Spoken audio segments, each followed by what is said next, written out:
Faut-il repousser l'âge de départ à la retraite à 64 ans? C'est en tout cas la nouvelle borne d'âge que le MEDEF va défendre aujourd'hui alors que reprennent les négociations sur les complémentaires pour équilibrer les régimes Agirc-Arrco.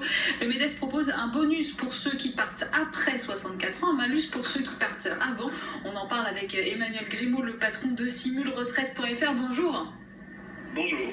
Alors vous avez intégré ce système de bonus-malus du MEDEF dans vos simulations. Comment est-ce que ça fonctionne concrètement? Alors, concrètement, d'abord, il y a encore un petit doute sur le fait de savoir si c'est un bonus permanent ou temporaire. Les dernières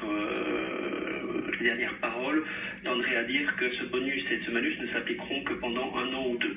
Autrement dit, l'âge légal, c'est 62 ans, je liquide ma retraite à 62 ans, mon ARCO et mon Agirc subiront un abattement de 25% à 62 ans. À 63 ans, si l'abattement est temporaire, ça reviendra à moins 15%. Et à 64 ans, je récupère ma retraite pleine. Est-ce que ça représente des sommes importantes? Pas tant que ça. Pas tant que ça. L'abattement de 25%, par exemple, si on le rapporte au montant d'une retraite de cadre qui aurait une retraite de 2500 €, ça ne va représenter que 9% sur sa retraite et non pas 25%, juste la partie complémentaire.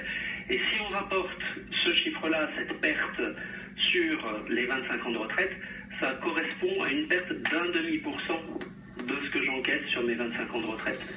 Donc au final, le chiffre fait peur, mais si c'est un abattement temporaire, c'est pas énorme. Parce que c'est ça, parce qu'il est juste sur la partie complémentaire de la retraite, et pas sur l'intégralité de la retraite. Emmanuel, 64 ans, on règle le problème, on règle tous les problèmes?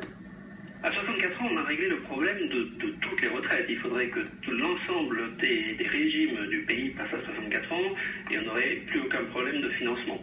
Donc effectivement, c'est une tendance inéluctable et je pense qu'en fait tous les acteurs le savent très bien et qu'on est plutôt parti pour dire et qu'aucun ne veut vraiment prendre la décision et porter le chapeau. Donc c'est un petit peu un moyen aussi, si on ne trouve pas d'accord, de renvoyer la décision sur le futur président. C'est ça, c'est ce que dit la presse ce matin d'ailleurs. Hein. Le président de la République demande aux partenaires sociaux d'être courageux et de prendre des décisions courageuses, tellement il a peur d'avoir à la fin à les prendre lui-même. Merci Emmanuel. Hein. Emmanuel Grimaud, donc simulretraite.fr. Et puis je vous le disais, donc contraste, mais on a très très largement parlé ce matin avec les étudiants qui sont nés dans la rue, des appels à manifester qui sont nés